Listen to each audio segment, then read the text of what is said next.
Tree Country 1330 WTRE 830. Good morning, everyone. We've got a group in this morning from St. Mary's. I'm going to let you just go down and introduce yourselves, and we're going to talk about why we're here and what we're doing. I'm Dr. Mary McCullough, and I went on the mission trip last year. My name is Tom Rickey, and I'm so happy to be here. Thank you. My name is Father Carlton Beaver. I work for Food for the Poor and do mission trips as well. My name is Linda Weigel, and I'm the chairperson of the St. Mary Stewardship Committee. I'm Joshua Marsh. I serve as the mayor for the city of Greensburg and was on the mission trip last year or a year and a half ago, and excited about going back. All right, so let's talk about, you have been working as a group to be able to go back. Linda, since you're kind of spearheading, let's talk about what we're doing in Honduras. It is amazing what we are doing in Honduras. We have, there's a town, a village, really a city of 10,000 people in Cucuagua.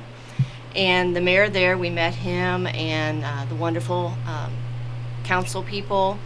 And through them, they donated a plot of land on a mountainous area, maybe a mile or so from the actual city. And they donated this to Food for the Poor so that they can create this village, and they're building 53 homes. They started with the infrastructure. They started with a community center. They have the water, they have the electricity, the plumbing, and they're building these beautiful concrete homes for these families who have had nothing. They were living in tin shacks. One was in a cave, just lean-tos, just awful residences without any running water, any sanitation. So this is just a life-changing opportunity for them. All right, let's talk a little bit about Food for the Poor. Let's just kind of give the basis of what that organization is about and how St. Mary's got involved with them. Food for the Poor was founded 40 years ago by a gentleman from Jamaica, and since that time it has expanded from ministry in Jamaica to 15 of the poorest countries in Central and South America. So Honduras is one of our primary countries where we work, but we also work in Haiti as well, Guatemala, Mexico, several others. Originally, the idea of the founder was to feed people who were hungry in Jamaica, but since that time it's really spread into other ministries, providing homes, digging wells, providing clean water, education for children, schools. So it's really expanded over the last 40 years. All right. Tom, you went on the last trip? Yes, I went to the first trip and the last trip. Yes. Okay, so tell me, just in that time of exposure that you've been, what have you learned about Honduras and what's being done? Okay, yes, I want to expand on that just a little bit, Emily, please. This all has been inspired, by God for sure. I will give you all a paper that haven't had one yet, but my wife, 1990, she was paralyzed, and she could not move her whole left side, and she went to Decatur County Memorial Hospital, and they said they didn't know what to do with her. They thought she was going to die. They sent her to Columbus Regional Hospital by ambulance. They in turn said the exact same thing, that she was going to die, and so they shipped her to Methodist Hospital in Indianapolis by ambulance. And at Decatur County Memorial Hospital, when I heard the news, I went to the chapel and cried like a baby. That's for sure. And we have two children. Andrea was 10, Luke was 9 at the time. And so while at the chapel, I asked Jesus if he would, if he wanted Susan, that's his choice, and we will be fine. You have to go on, whatever it is you have to do. And so I understood that, and if he took her, then She was going to be in heaven, so it's all fine. But I did ask him that if he would save her, please, for myself and the children and all others, that I would do whatever he told me from then on out. Whatever it was, just ask and I will do it. And so that's how this got started. We did some things around here, but whatever God told me to do, that's what we did, and that's what led us into this. Susan now can walk and she can use her arm and everything. It's beautiful. And so it's just been one miracle after another that's why this has happened. And now we have, we raised over $1 million in 18 months. Right now, we are at $1,145,000 that we have raised for Honduras, Cucuyagua, Honduras. We've also, about a month or 6 weeks ago, we shipped a whole semi-load of bicycles. We saw that them people, all they can do was walk, and they're walking like up mountains straight up, and it's right near the equator. So it's the first year we were there, it was a 99 and 100 every day. Last year we were there, it was 97 and 98, or maybe 93, 94. I don't know, but anyway, it was hot. It was warm. Yeah. Yeah. So, but the people in Honduras are just so wonderful, and they love to work, but they don't have anything to do. There's no jobs over there. So now they're building the houses, helping build the houses, so the oldest member of the family can go help the construction crew build on this community, and then they can take the money that they earn home to their families. Some of these houses, the first year that we were there, I learned that these people would not eat anything, nothing at all, for 3 days. 3 days. The mothers there, they learned how to cope with that a little bit, but they made what they called sun-dried cookies.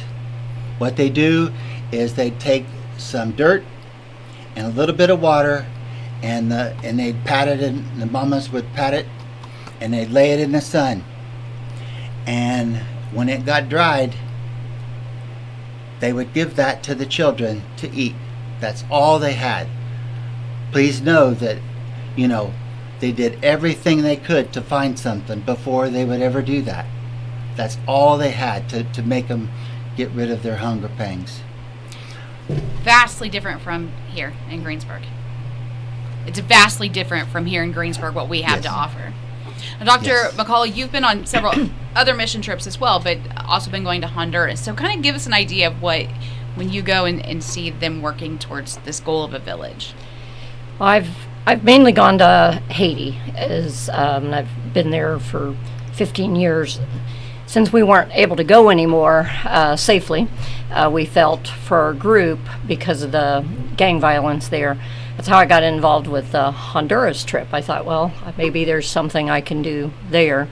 So it's another third world country, and I mean the level of poverty, I think people do not understand. When you talk about feeding your kid a cookie made of mud, that is the level there in both countries. I mean, I didn't see as much, obviously, in Honduras just because of just the one limited trip, but the poor in the United States, I mean, I do believe a lot of people do suffer that don't have much here in the United States, but the level of poverty in those countries is just people in everyday life here, you cannot imagine what they go through.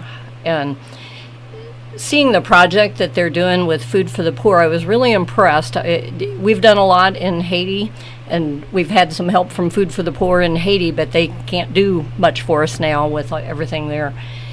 But what Food for the Poor has done with this particular village, they partnered with, and I may say it wrong, Saputo, is that the name? Saputo, which is like a similar organization there in Haiti or in Honduras. And so they're already established and on the ground, so they already have a lot of the basics figured out. And one of the part of the program, and again, you guys are going to have to correct me if I'm wrong, but I think after the village, or along with this, they stay involved with this, our village, for 5 years. Isn't it 5 years? Yes. And they are, as part of that, it's not just building them a house that's good and solid and water and sanitation. They are setting them up for success. They are teaching them how to work together as a community, how to run their own, local government issues, and how to support themselves. So I was very impressed with this whole program in that it wasn't just the building project, it was sustainability. And I think this is a model that should be other places over and over and over again, would solve a lot of problems in the world. We've talked about the food insecurity and those kind of things. Coming from the medical side, you go and see conditions they're living in and access. Can you just kind of give people an insight to what that is like? And again, my experience in Honduras so far is limited. My hope is to start getting medical mission trips there, and dental and vision. So I'll probably see more. But I in general, in third world countries, you see very extensive, women. I know in Haiti, they came in with metastatic severe breast cancer. Wasn't unusual at all. We constantly see people with severe illnesses that we could have very well taken care of here if caught early. Kids are malnourished. They grow up stunted growth. That's going to affect brain development too. Just basic nutritional things are issues that we don't deal with here in the United States. So the comparison, there is no comparison when you look at the United really States. is not. Yeah. Mayor Marsh, you were able to go on the last trip as well. What's it like to have the city that you represent involved with Honduras and working towards this village? Yeah, so obviously we're very proud of the St. Mary's family that has taken this upon themselves to partner with another organization, the Saputo organization in Honduras, Cuquiagua, the village, but then also the city that it is being built in has been incredibly gracious, as Linda mentioned, with not only land and resources. So when we were there the first time, we had the opportunity to meet with the mayor of Saputo, Mayor Lopez, and talk to him about what it is that his community is facing, what struggles they're working on. Again, back to Dr. McCullough's point, some things that we take for granted. They were working on just trying to figure out how to do a citywide trash pickup so that the city could be cleaner and more sanitary, something that we've been doing here, for hundreds of years.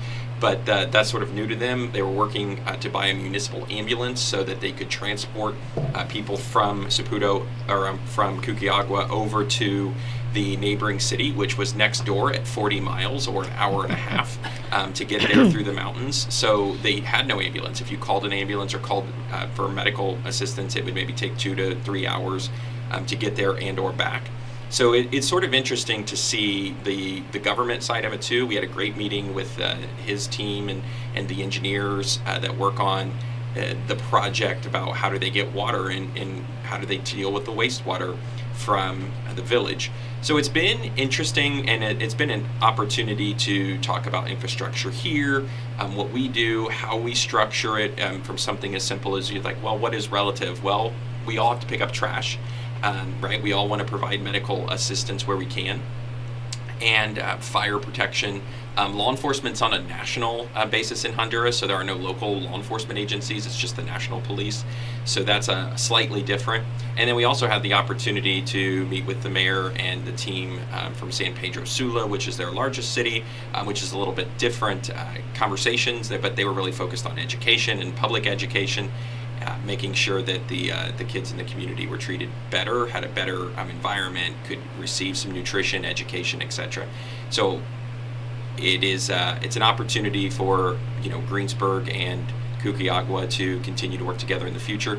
The reason I ended up going on the first trip personally, it's not a city trip, it's me going personally with the St. Mary's folks, is that concept of wraparound services. How are we getting someone from, as Linda said, from a cave into a home, which is now a part of a community that has rules, that has elections, that have an HOA, what we would consider to be an HOA, is like their local government council, which then has a representative on the city council, and then also economic stability through the creation, and maybe one of you can talk about that, through the creation of an opportunity to work in the village, a school, and we saw all of that in action in a village that's been completed. So it's really empowering, it's really interesting, it's really humbling, it's really sad, it's really inspiring. It's all the above in a very quick turnaround time.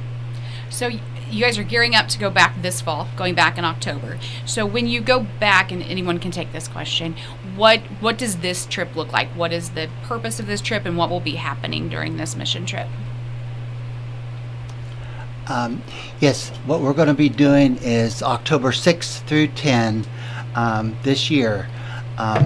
We're going to be celebrating actually with the people because they're going to be, some of them will probably hopefully be moved in by then.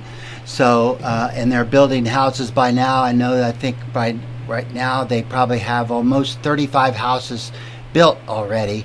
So they're doing really well. And then we'll have celebrations. We'll be able to see the people's faces light up. The children will just be overjoyous, and they were already overjoyous, even as poor as they were before. So they will just be elated, and it's just going to be just a miracle just to see them. It'll just be wonderful. I think one of the things too is we haven't touched on is the work that goes on before, because even though they're building physical structures, they've been working with the people who will move into these homes and create this community.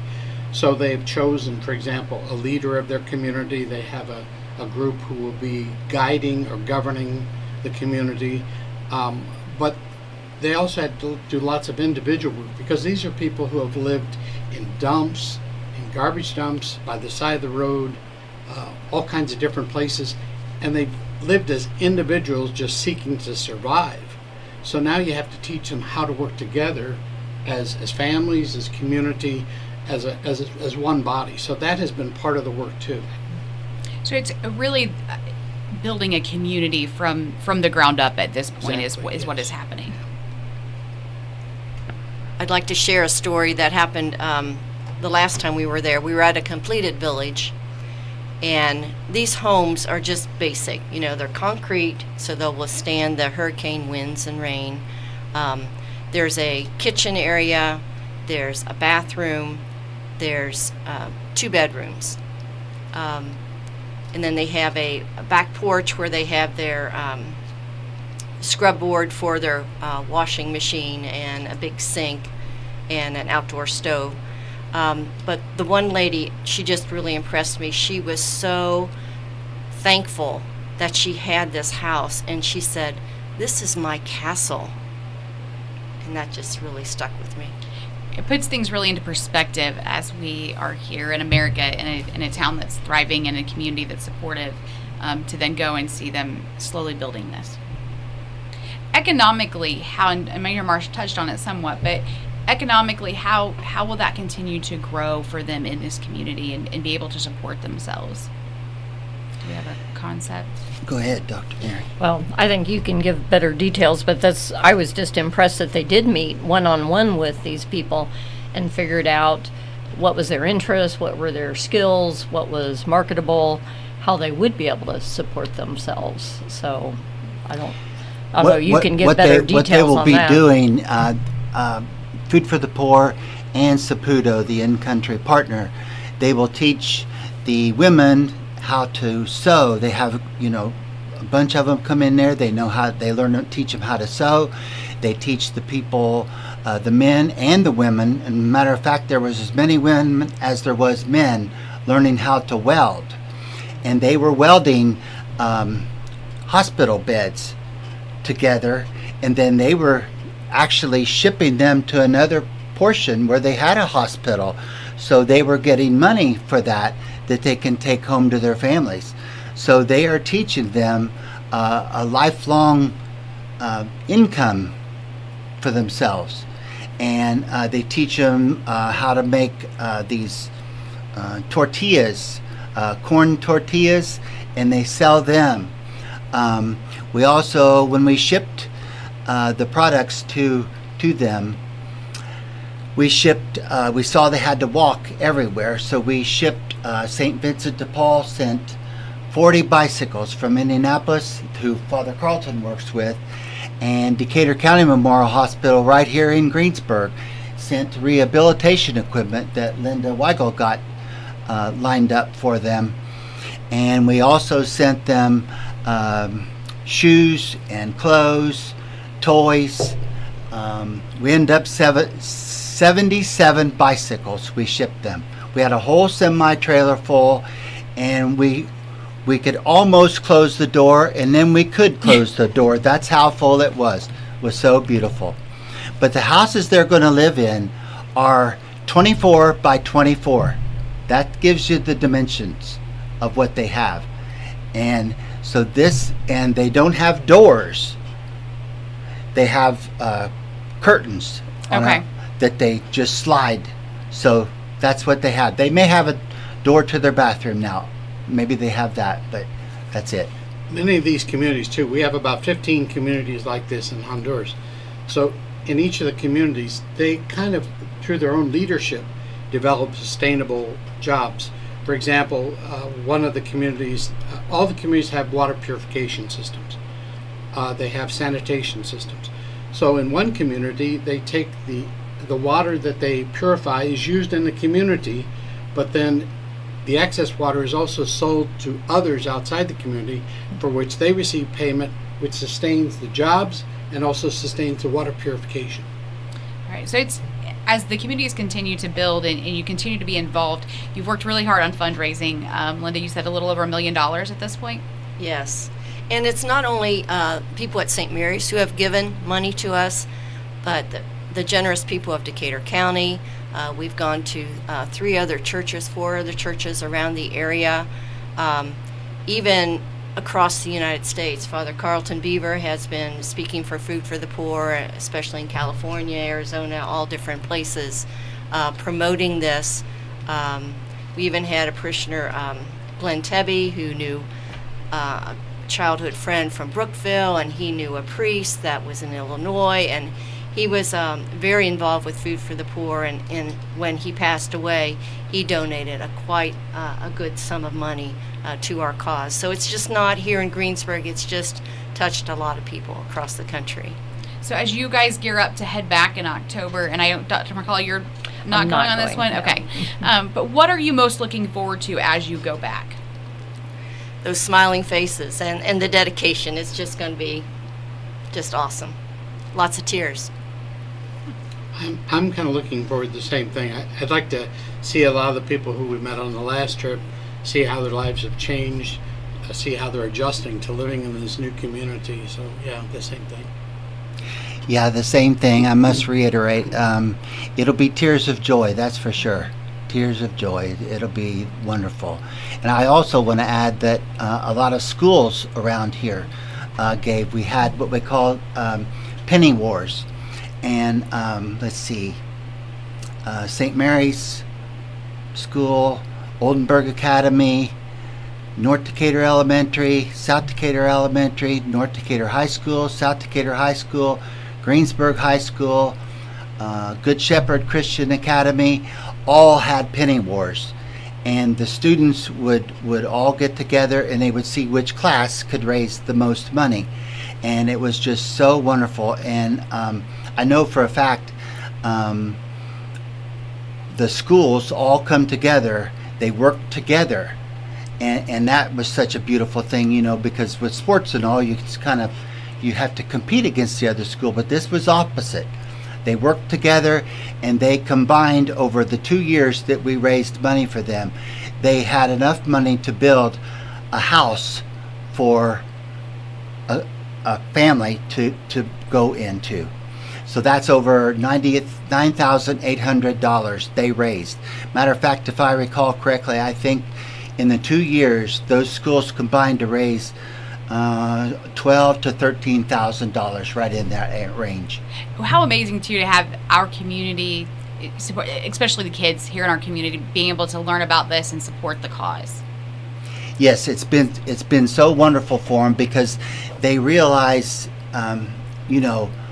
how poor that some people are, and you could just see them. I mean, you just see the students when you go talk to them, and they're just almost so quiet. They just, they feel so sorry for them, and some of them are almost in tears because we spoke to them before that they did the project to know how crucial this was, and we also told them the impact that they were going to have on these people and these children, to bring them whole new lives and give them hope and joy. And once they did it, we had pictures, and we all raised our hearts, raised our hands, and made a little heart with our hand, and so did the children. And we got pictures of that shows those beautiful children doing that. And we know that now with this technology that we can send all those, and we have sent those to Honduras and all over the world, so that people can be inspired by this and to spread this all over the world, because it has truly been miracles, and it continues to be miracles, and will continue to be more miracles forever. I just know it will. All right. Mayor Marsh, as you head back this time as well, talking about some of the progress that, as I guess you can say, as a city or as a community, what are you looking forward to seeing them being able to do? As Father Carlton mentioned, the folks that are going to live in these houses have already been chosen, and they've already been going through the process. So we got to meet a vast majority, if not all of them, some of which took off work to come meet us at the church, to see them again, reconnect with them, hear how their lives are progressing, their kids' educations, what they wanted to do, their aspirations and dreams. A lot of that was documented. We had a great group from Saputo that kind of kept notes for us so that we could reconnect with the kids and parents as we go back. So there's that for sure. And in addition to that, talking with our municipal partners in what have they been doing and advancing over the last 2 years as well to make their communities better, stronger, healthier, more vibrant. So I'm excited to reconnect with the mayor, reconnect with his leadership team down there as they also work on this project, which has room for another 52 homes as sort of phase 2. That's outside the scope of the funding from St. Mary's. But they're excited about getting phase 2 launched, I think, and Food for the Poor remains involved with that. The infrastructure is being put in place to support that in the future. So what are their dreams, aspirations, goals, and then maybe what can we, the collective we, the United States, the Food for the Poor group, Indiana, Central Indiana, do to help them as well. I know some folks have asked me why go and spend time and effort there. It's always great to help a fellow human. But then at the same point in time, Tom talked about raising $10,000 to $12,000 to build a family home with pennies raised by kids in our schools. That is not a doable feat. Here, you can donate $10,000 to $12,000, which is a lot of money, to something, but it will not go quite as far as providing a full-blown single-family home for someone who lives in a cave.